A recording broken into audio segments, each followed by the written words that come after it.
The production of this program is made possible thanks to the support of the following and viewers like you.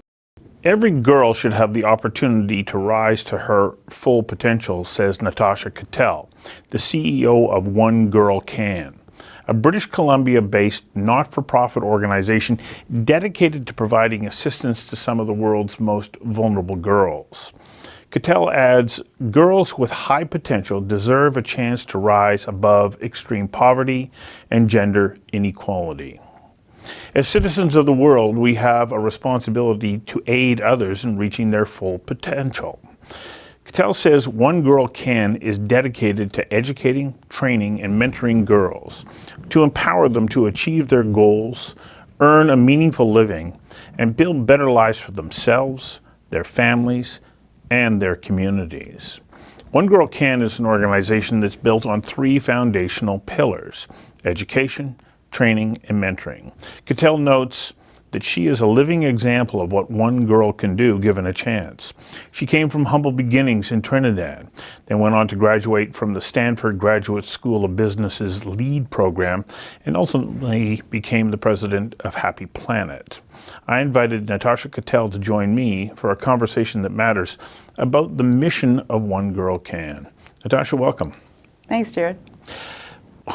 Why is it important that we recognize that we can do something to help other people, and it doesn't matter where they live, reach their potential? Why should we care? Yeah, it's a great question. I mean, I think I take it back to my own personal story. As you mentioned, I grew up in Trinidad, very humble beginnings.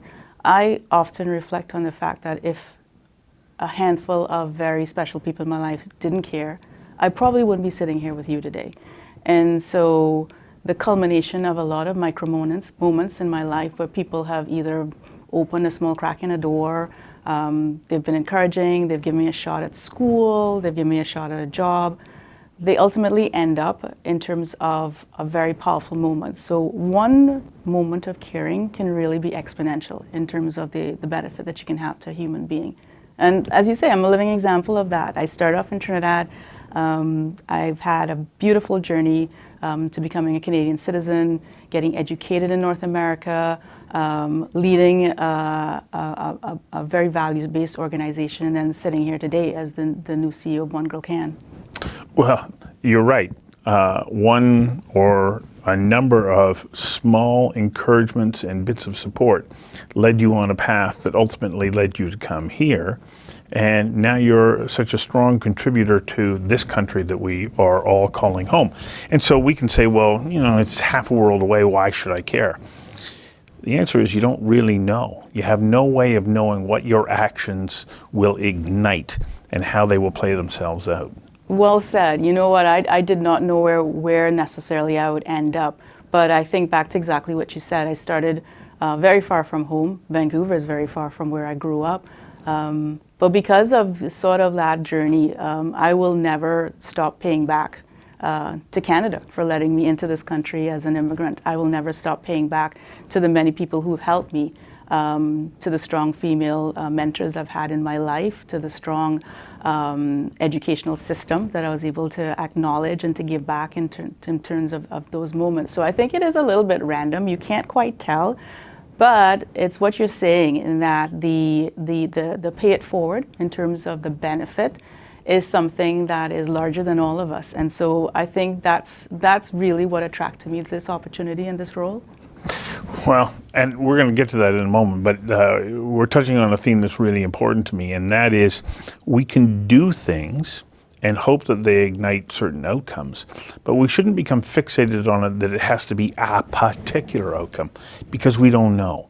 But the beginning of something creates a chain reaction maybe in one person, but then it multiplies out.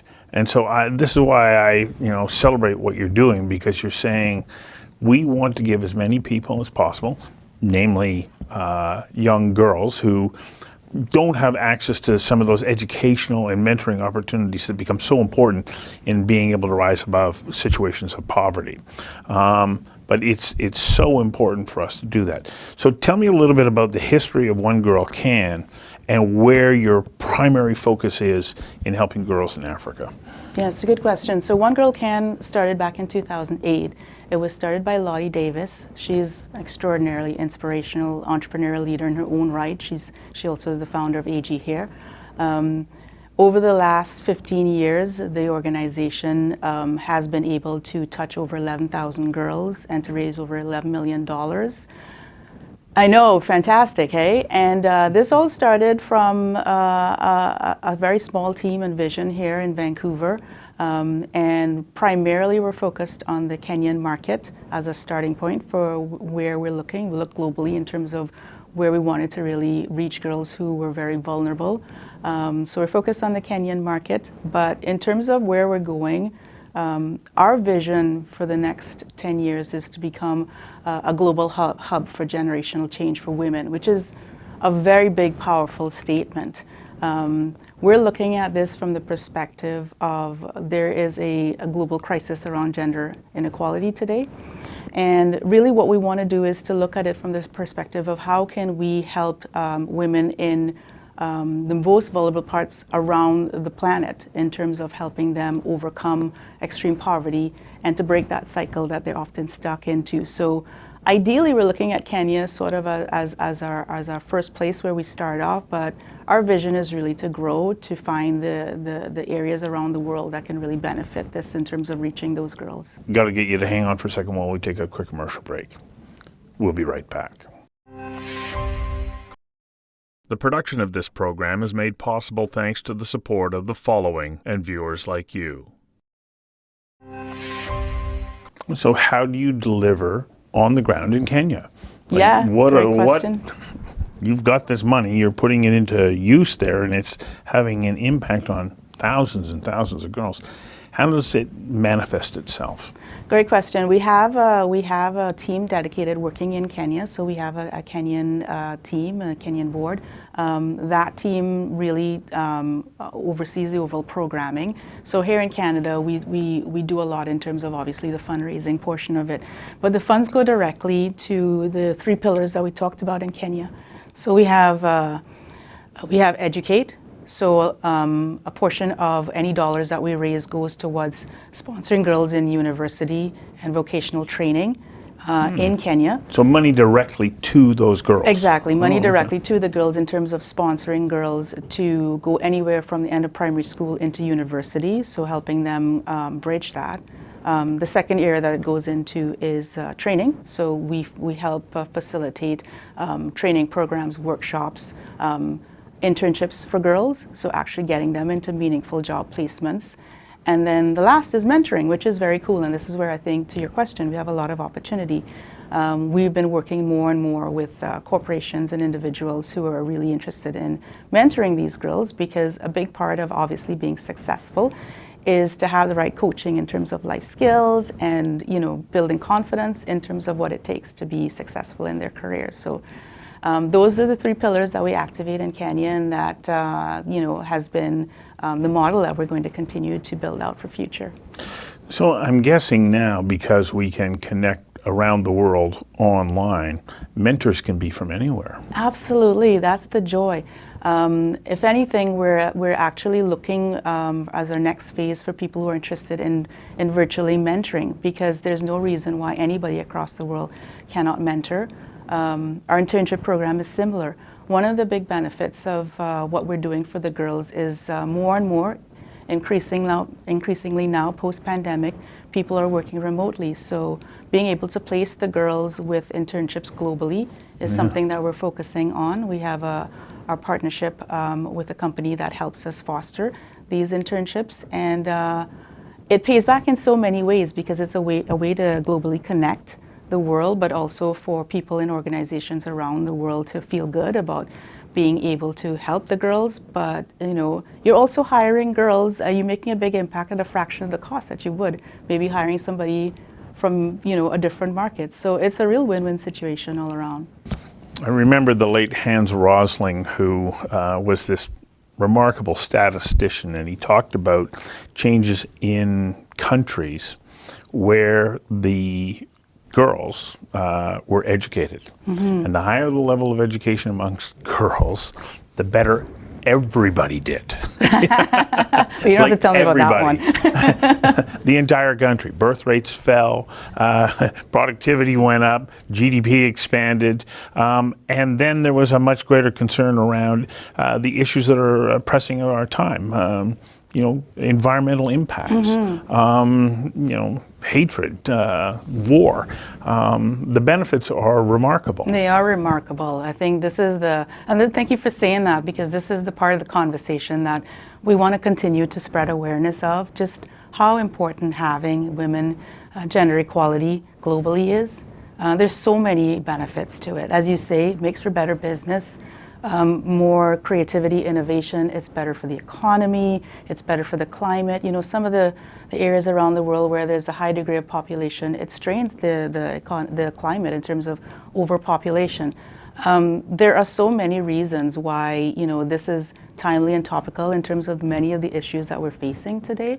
And so at the end of the day, this is why I think a lot of what we have to say is a really, really important topic in terms of why we just need to be able to support the world's women in terms of contributing to the health of our entire world's economy and future.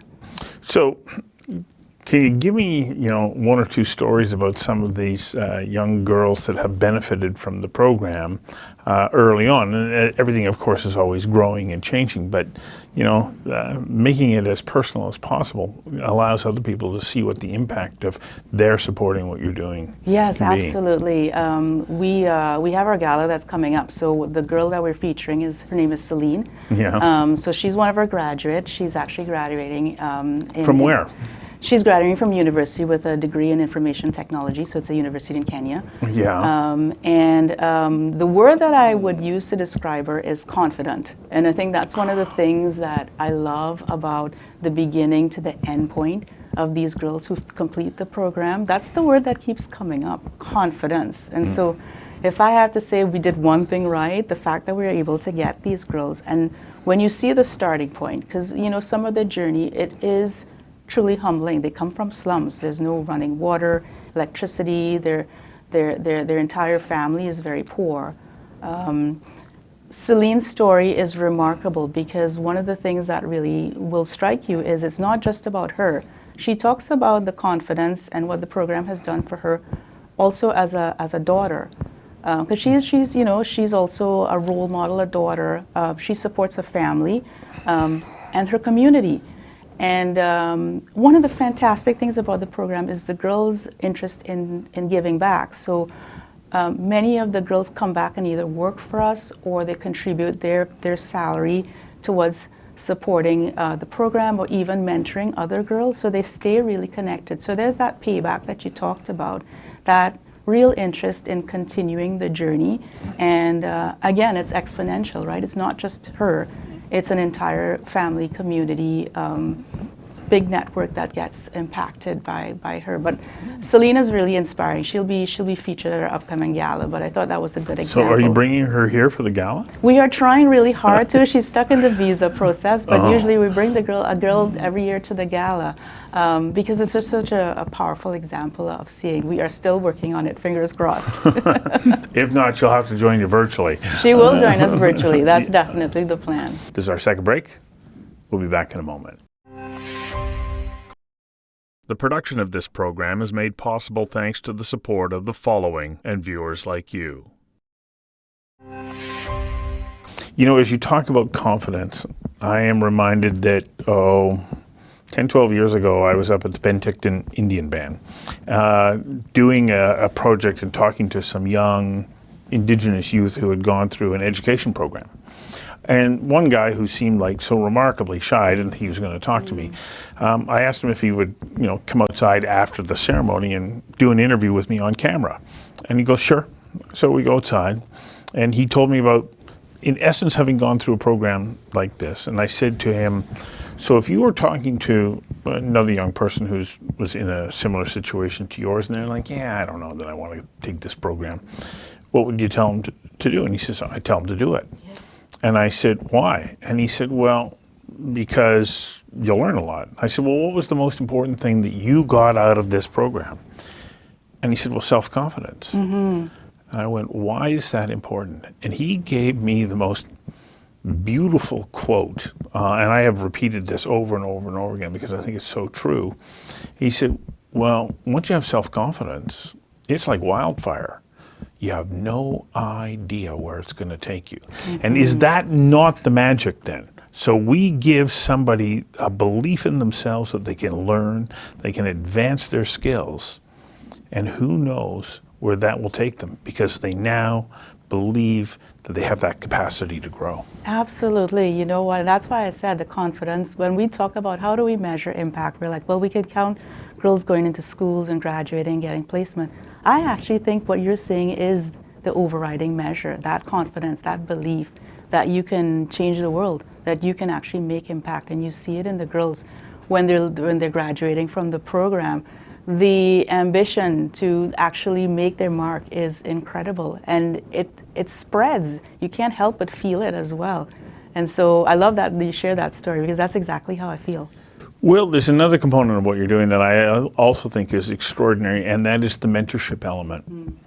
I'm a part of a program here in British Columbia, BD Luminaries, where Ryan Beatty is supporting people of high potential who can't afford to go to university, but he's supporting them. But most importantly, he's also mentoring them with other people. And in doing so, you build relationships. You start to build a network. You get drawn into communities that think alike. And so you're doing this. Tell me a little bit about how you develop this mentorship program and what the benefits are to the girls who become a part of it. Yeah, and I think to your point, it's one of our opportunities to really grow in the future. We're really at the beginning stages of the mentorship right now. We're now piloting our first groups of girls during mentoring. But as an example, we're partnering with a couple companies in Kenya, and we're also looking at offering it up with mentoring with Canadian companies. And the whole idea really is that you can partner your employees, or as an individual, you can volunteer, be matched with a girl, and provide the ongoing mentoring in terms of what are the things that they need. We're in the stage of, we get a lot of feedback from our girls, once they've graduated, and there's actually that sort of like that moment of drop off where you can finish part of the educational piece, but then still get lost in the system. And to your point, the mentoring component in terms of, well, what happens next? And what are those skills that I need to now succeed in the workplace are not necessarily there in terms of a support system. And I can say definitely as a woman in business, having the access to mentoring has been oftentimes the make or break in terms of being able to navigate through. So I think it's an opportunity for us to continue to build on, and that's, kind of my message would be, as we're looking to the future where we need a lot of support from the community. Third and final break. We'll be right back. The production of this program is made possible thanks to the support of the following and viewers like you. So you go to education to get skills, whether it is in IT or engineering or accounting or whatever it is, or a particular skill around how to, fix things. But you still learn that skill. In the mentoring process, you get to help build networks, but is one of the other benefits of that the development of interpersonal skills? And then how important is that? Yeah, it's hugely important. And I'm going to take it back to my own experience and what I do. My education started off in the Caribbean, but coming to Canada is a huge leap in terms of culture and ways of doing business in North America. And so the same things can be said for the girls coming out of university, especially if they're aspiring to work in a corporate environment, or even if they're looking to have global internships and mentoring. So a big part of that is being able to navigate that portion of it. So you're right, it's not just about the relationships, but having the sharing of how do you go about being successful in that early phase of your career.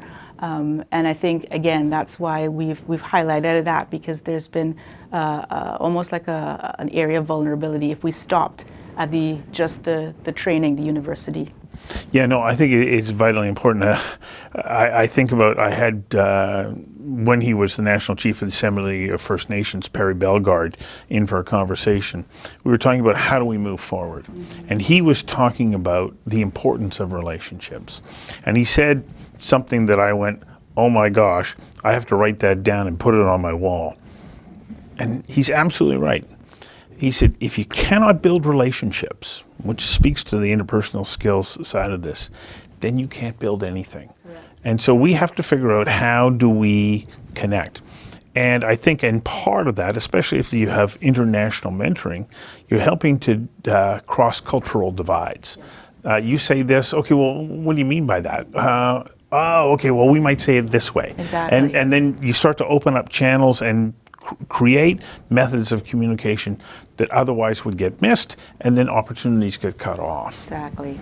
I know I sound like I'm a cheerleader for you. You do sound like a cheerleader. Well, because I believe that we all have a responsibility to one another to lift each other up through support rather than through criticism or attack. And so I believe that, this is what is important in life. It is what's important. And of course, you're touching on it. The mentoring is not just about translation of, skills. It's like you say, it's also being a coach and a supporter, because there are many moments. And I think our greatest fear is that these girls don't land in meaningful employment and stick. So also mentoring means being able to just be that person who supports them and coaches them to hang in there, because there's many opportunities to still fall out of the system. So I think that's the other part of coaching and mentoring. Well, there's a program out at UBC called MyTax, and they invite top students from primarily India, but other places to come here. Now, these are students who are going to the Indian Institute of Technology, which is, the equivalent of MIT. But they go, we want you to have a connection to Canada, because if you're going to have productive and fruitful careers, we want you to be able to say, yes, but I know that there's an opportunity in Canada. And so how important is what you're doing also about building long-term future relationships? Because if these young girls, as they advance into their careers, remember that, there were Canadians that came to their aid. Absolutely, absolutely. I mean, you don't really experience it until you get to Kenya, but we're we're the shining stars in Canada in terms of supporting them. And again, I go back to my own personal life story. You never forget. I remember growing up in Trinidad, the Canadian government had donated some ambulances to the island, and I was a little girl, and it was in the news. And early on, I remember thinking, these are like the best people in the world. I want to live there one day. And you are. And here I am, right? Here I am. Okay, we only have a few seconds left. What do you need? For people who are saying, okay, I really like what you're doing, what do you need now to help you expand your mission? Yeah, it's a great question. I mean, there's a couple of things that we do need support on. Like I said, I think if you have the opportunity to support a charity, encourage yourself to look beyond your own backyard. Look globally. There's a real strong case for global giving. And as much as we have our own vulnerable populations here in Canada, we do have a support system. So there are many areas of the world which they absolutely have no support system, and they are in much more dire straits in terms of the basics of living. So consider looking beyond our own borders. I think the other thing is, get involved. If this is a cause you believe in, and you believe that gender equality truly is something that is better for the health of our planet, get involved. We have a couple areas, like I say, we're looking for involvement, whether it's financial support.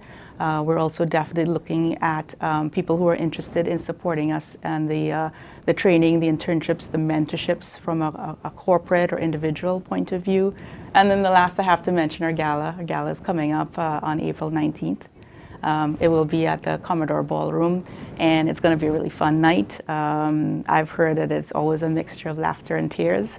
But it'll be a really fun night to experience what we're doing and to celebrate some of the impact and to get a sense as to where we're going for future. Wonderful. Thank you for your time, and thank you for all that you're doing. Thank you so much. We live in a global community. Thanks, Stuart. Thanks.